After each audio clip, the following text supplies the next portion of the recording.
arrest since 2009 is here in the area. They bring their members out here and immediately start setting up surveillance. As they're setting up surveillance, they see our bad guy getting to the passenger side of a blue Acura.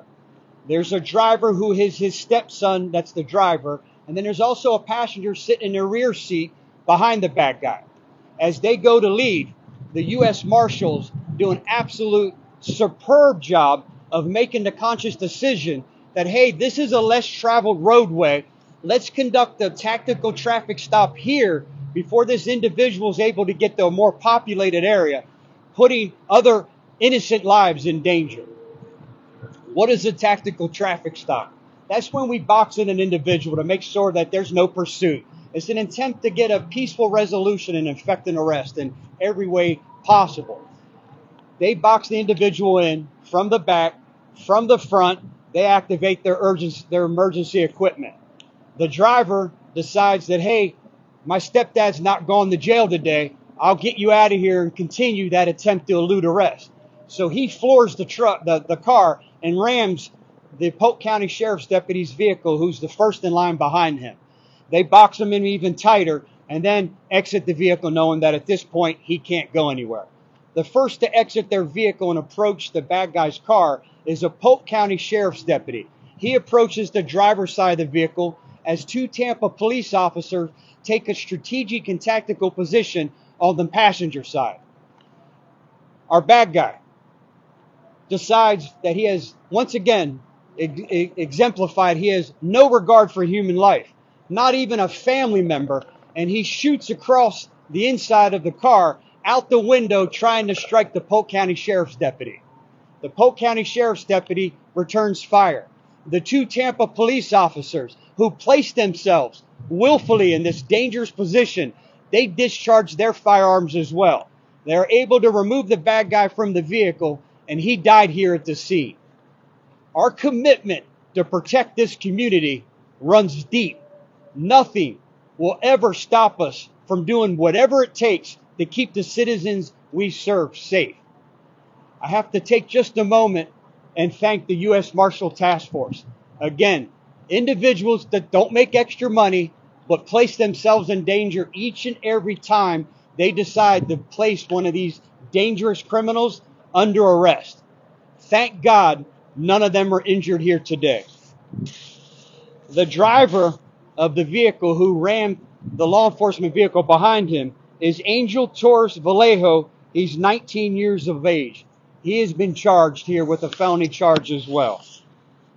At this point, at the investigation, as with all local Tampa Bay law enforcement uses of deadly force, the Florida Department of Law Enforcement will now handle this investigation. At this time, I'll turn it over to Chief Lee Burkall with the Tampa Police Department. Chief? Thank you, Sheriff. As the Sheriff said, this is a true bad guy. I'm not going to repeat his name, but I'm going to repeat the history that he was involved in. History of ag assault, violent offender, rape, robbery, possession of a firearm, a primary suspect in a homicide from New York in 2009. Failure to register as a sex offender. Obviously armed, obviously not afraid to shoot at the police. Our officers were involved in the U.S. Marshals Task Force, just like the Sheriff said. This task force focuses on the violent offenders, the worst of the worst. After locating the suspect, the officers boxed in the vehicle. Like the Sheriff had said, when I looked at this scene, I saw the vehicles positioned, and I looked at it and I go, wow, that's exactly like the training.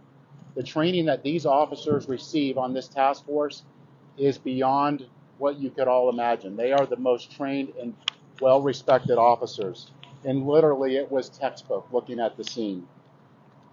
The driver attempted to escape the box in. As the Sheriff said, he reaches over and fires at a Polk deputy. And then two of our officers are also able to return fire to stop the threat. So our TPD officers that were involved are both experienced officers with over 20 years on the department and have been on this task force for some time. Every day, officers protect and serve their local community.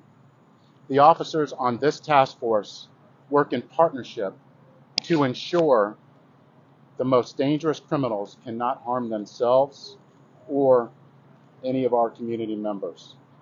These officers on this task force are some of the best trained heroes that this region has.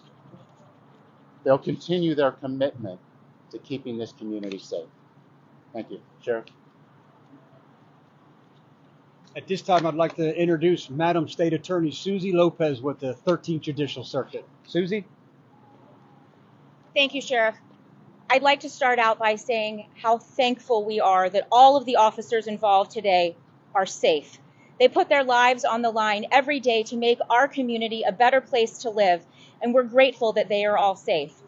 At this point, the investigation with the Florida Department of Law Enforcement will begin, and it will continue. Evidence is collected and investigated, and once that is complete, my team and I will gather the information from the Florida Department of Law Enforcement, and we will determine to make sure all laws were followed, and we will finish our investigation. This will take some time, and so we ask for your transition into the use of force investigation. This specifically is a use of force for the Marshals Task Force. FDLE maintains a statewide agreement with that task force to do their involved shootings, and of course that extends to any task force officers assigned to that task force. I do want to take a moment to thank the Marshal Service, Tampa Police Department, Polk County Sheriff's Office, Hillsborough County Sheriff's Office, and the State Attorney's Office. They've been professional throughout this initial investigation. These types of responses for FDLE are dynamic and ever-changing, and it's critical that we have these partnerships and the buy-in from them. They understand fully that our role here is largely the public accountability piece, and I can assure you from our experience that all of these agencies involved are dedicated to that mission as well. Ms. Lopez referenced that once the investigation is complete, we will turn that over to their office for their review and determination of the use of force.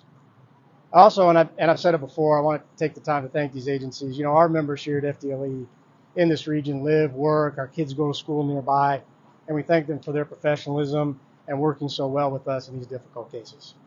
The investigation is early on, so I'm hesitant to cover any details. We're still preliminary, gathering facts.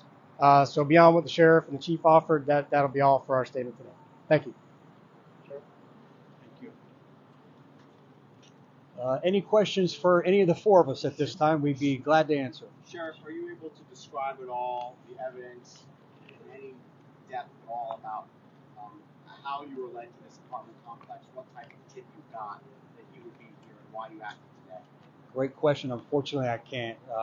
Just that the marshal's office received information that our bad guy or that wanted subject was here in the area. What was he doing here in town, and had he committed any violent crimes in this community? Another great question. That's something our team's working on. Our team's working on how long has he been here?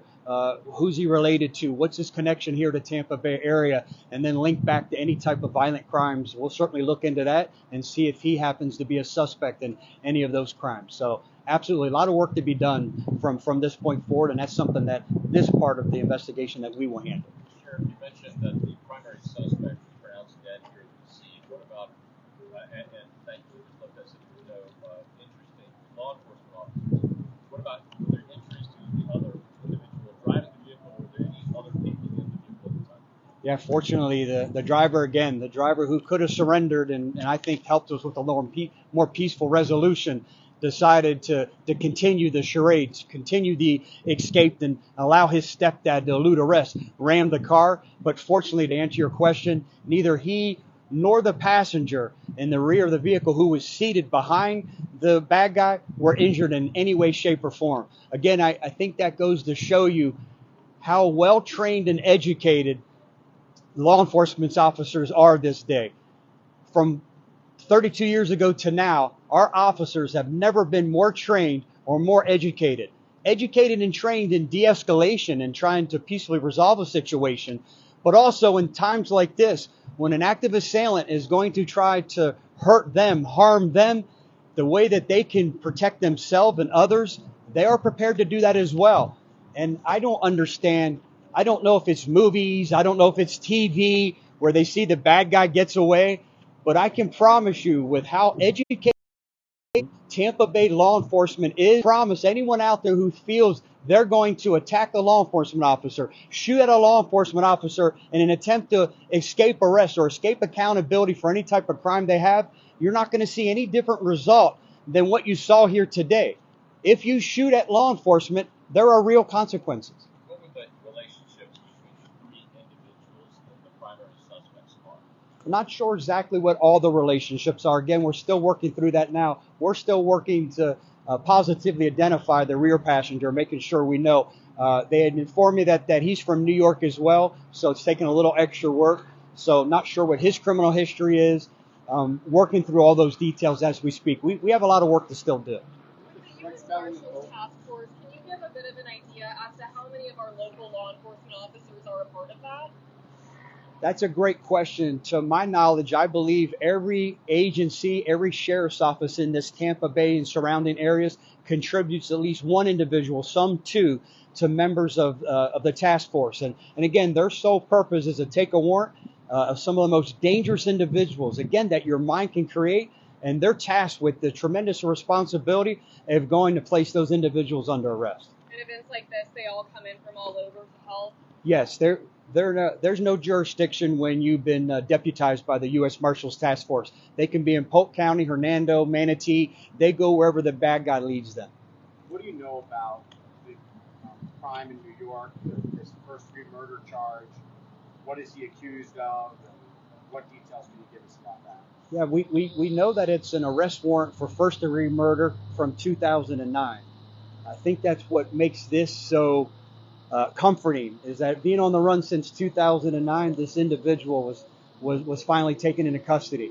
This individual will never have the opportunity to victimize or harm another human being. But you don't know who he killed, what the details of the case are. Don't know that. This is the city of New York issues an arrest warrant. We want this person under arrest. They confirm the warrant. They actively pursue the individual, place them under arrest. Unfortunately, we're not given a lot of details at this point, just that, hey, here's his criminal history. We can, as Chief Burkhall explained, we can look at how violent and dangerous this individual is. We can see what the arrest warrant is. We don't know much more than that. Who's the victim, the circumstances surrounding it. Unfortunately, we don't have that type of information at this point. How long did it take place from them seeing him get into the car from the final moments? Moved rather quickly. As they got here, set up surveillance, he got in the car and left. And again, I think made a wonderful decision. Maybe a block down the road. This could have happened in a much more populated area where it would have posed a danger to innocent lives. They did it here. Look, this is a roadway. Regardless of what type of weaponry was being discharged here, there was a good chance that whatever happened here was going to be contained here. And I commend the U.S. Marshals for the choice that they made. And the only person that shot in the car was the main guy you guys were at. Yes, the individual who lost their life here today, that was the bad guy who decided to try to elude arrest by shooting at law enforcement. Don Robert Astor, Astor, white male, 39 years of age. And again, we'll be putting all this information out. Thank you, Sheriff. Try one more time. Passengers facing any charges? There was only one passenger in the rear that was seated behind the car. He's not facing any charges. We haven't identified him yet. We don't know if he has warrants for his arrest. The driver, the stepson, is being placed under arrest for felony charges of ramming a police officer vehicle and fleeing to elude arrest. Thank you, everyone. Stay safe.